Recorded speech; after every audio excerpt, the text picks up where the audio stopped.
All right, how to read a map. Now, if you're going to read this by yourself, you can skip this video. If you need me to read it, then go ahead and keep listening. Maps are drawn from an overhead view of an area. Imagine being in a helicopter and looking down.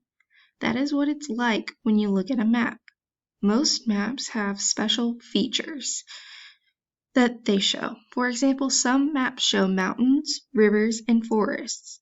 Maps have pictures of different objects to explain what is on the map. Somewhere along the side is a key.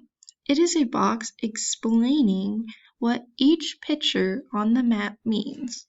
People who read maps study the key to know what the map is trying to show. A map also has a compass. A compass has two lines that look like a plus sign.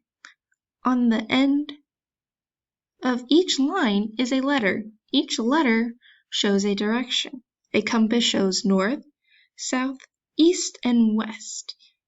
To read a map, look for the key and compass so you can easily understand what the map is trying to say.